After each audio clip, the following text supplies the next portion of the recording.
Fire signs, tignan po natin kung ano yung mensahe para sa'yo ngayong araw. Keep in mind po na ito ay general reading lamang. So, hindi po lahat ay makaka-relate. So, be open-minded. Sa mga hindi pa po nakasubscribe dito sa ating channel, please subscribe na po kayo.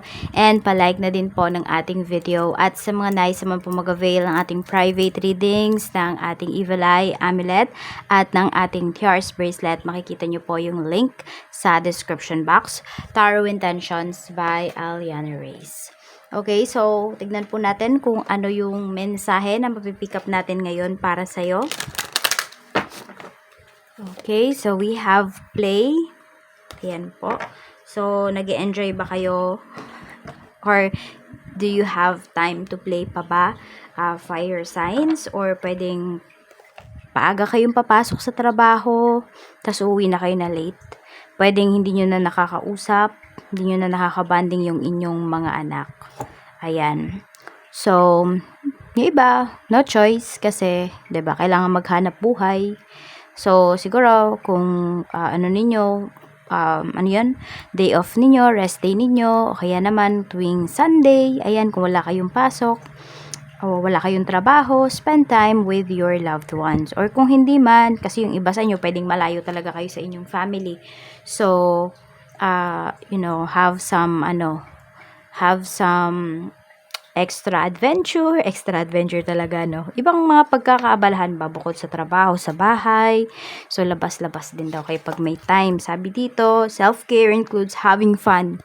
'Di ba yung akala natin yung self-care or yung self-love is yung mamahalin mo lang yung sarili mo, magpapapamper ka, magpapamassage ka, hindi lang yon. So, dapat daw nagiging happy rin kayo or happy din kayo doon sa ginagawa po ninyo. Nag-e-enjoy din daw po dapat kayo. Ayan, so some of you, pwedeng meron kayong mga pets, tapos dahil sobrang busy nyo sa trabaho, hindi nyo na sila naalagaan. Diba? Yung dati, sila lang yung nagpapasaya sa'yo. Ngayon, pwedeng naka-standby na lang sila sa bahay, wala na din silang exercise. So, from time to time, mas maganda kung ilabas mo yung iyong mga alaga. Okay, so tignan po natin kung ano ba yung mga paparating para sa'yo ngayong araw na ito, fire signs. Ano po yung mga paparating kay fire signs spirit guide ngayong araw? Hindi ko alam kung meron yung iba sa inyo dito. Lansones kasi yung naririnig ko. Okay? So, pwede po na baka may puno kayo ng lansones, ganun ng rambutan, more on fruits. Pwede po na yan yung mga nakapaligid po sa inyo. Or pwedeng meron dito nagbebenta po ng mga prutas. Ayan. So, ayun, yun yung napipick up ko dito. Tignan pa natin ano pa yung pwedeng mangyari. We have 6 of autumn. So, meron, more on mga plants talaga yung nakikita ko ngayon. So, meron din dito, pwedeng makakabenta kayo ng, pwedeng prutas nga. Pwede rin makabenta kayo ngayon ng halaman. Ayan po. So, pwedeng magiging extra income yan para sa inyo. Baka may mga fruit, ano ba yun? Yung cuttings. Ayan, mga fruit cuttings. Ano ba yun? Basta, ganun. Pwede po na mayroong bibili sa inyo ng mga cuttings. So, tignan natin. We have release.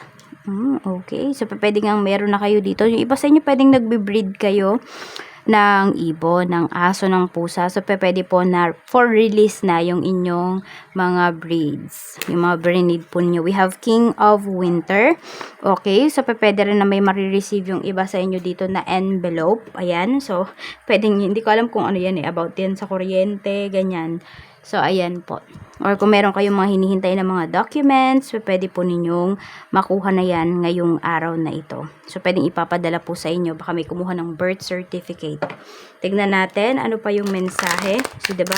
Pwede na yun mag-a-apply ka lang sa online.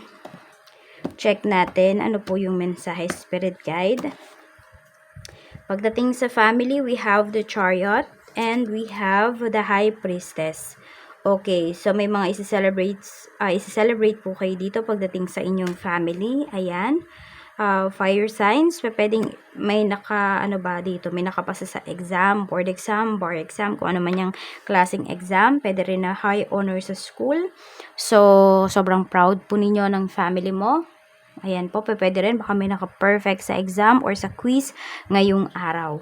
So, more on kasi pwedeng talino kasi isip yung ginagamit dito. So, pinapakita sa atin with this energy pagdating sa family. So, pwedeng yan po ay mga nag-aaral, mga may awards na nakuha.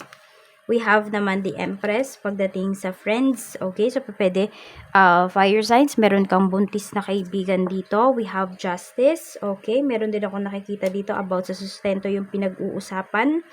So, ayan. Pwede po na, yun nga, about sustento. So, pwedeng nanghihingi ng advice. We have the Dreamer. Pagdating naman po sa love life mo. So, meron dito, pwedeng mga single po kayo. Meron tayo ditong Princess of Autumn. So, mukhang may magyayaya sa'yo dito na lumabas, makipag-date. Okay. Meron naman dito umiiwas sa'yo. Umiiwas sa gastos. Fire sign. Siguro, ayan. Kung napapansin mo, yung person mo, baka hindi siya madalas magyaya sa'yo ngayon na lumabas kayo. Ganon. Kasi pwede po na nagtitipid siya. So, may mga kinoconsider siya. May mga other responsibilities pa siya na pwedeng yun yung inuuna niya. Yes, you spend time naman with each other, pero yung sabi natin yung lalabas, punta kayo ng mall or whatsoever, kung saan mang lugar, pwedeng yun yung hindi ninyo nagagawa ngayon. So, binabudget ng person mo yung kanyang kaperahan or pwedeng mas naisip niya na mas paghandaan ninyo yung future po ninyo together. Okay, we have naman Ace of Winter pagdating sa kaperahan. So, pwede nga po na mayroon dito magme-message sa inyo. So, parang biglaan lang kasi ito. Ayan, parang sabi ko nga, pwedeng meron kayong pagkakakitaan dito kung may mga fruit-bearing trees kayo or may mga bibili ng mga cuttings ng mga puno na yon. Ayan po. So, pwede po na magkaroon kayo dito ng extra income. Okay. Sa ano naman trabaho, we have Ace of Autumn. Meron tayong Two of Autumn. And we have the Magician. So, promotion yung pinapakita dito pagdating sa trabaho po ninyo. And for some of you naman po, maaari po na kahit busy kayo sa trabaho, kahit marami kayong ginagawa, nakakapag-enjoy pa rin talaga kayo dito. Fire signs, ayan po. Oo. So, success ang paparating dito pagdating sa iyong trabaho. Pwede rin may i-offer sa inyo dito. Kaya lang, parang nagdadalawang isip po kayo kasi nga pwedeng, yes, wala na nga kayong time sa family, sa mga loved ones po ninyo. Tapos kapag na-promote pa kayo, madadagdagan pa yung inyong mga responsibilities. For some of you naman, pwedeng ang in-offer sa inyo dito ay pagbabago ng oras or more on about sa schedule mo. Tignan natin, pagdating naman sa negosyo, we have 10 of Spring. So, this is a good problem and we have the Wheel. Ayan po, sulit na sulit po yung stress, yung pagod ninyo sa trabaho ngayong araw na ito. So, ayan po, tignan mo. Maganda yung inyong kita, yung flow ba ng benta po ninyo. Tapos, we have 7 of Summer. Medyo mag-iingat lang kayo. At meron din ako nakikita dito, maaaring may nagpa-reserve ng product. Tapos parang nung hindi pa, sabi natin, kunwari hindi pa delivery time, hindi pa shipping day, kunwari ganun. Atat tong client mo na to. So, update siya ng update sa'yo. Tapos, nung ayun na, sinasabi naman ng taong to na, pwede po next time na lang, ganito, ganyan. So, kung ano-ano na yung dahilan niya sa'yo. Oo, may mga ganyan talaga. Kaya mag-iingat po kayo. Mas maganda talaga kung may mga reservations kayo is payment first yan. Para hindi kayo talo. So, ito po yung inyong mga lucky numbers. I-notes nyo na lang po kasi. Ayan, tignan natin kung ano yung mapipick up ko. We have number 4, 47, 25, 55, 9, 40. Nasabi ko na ba yung 40? Hindi ako sure. So, ayan po. Maraming salamat po. Kung nasabi ko na yun, dagdagan nyo na lang. Okay, ingat po kayo always. And bye-bye!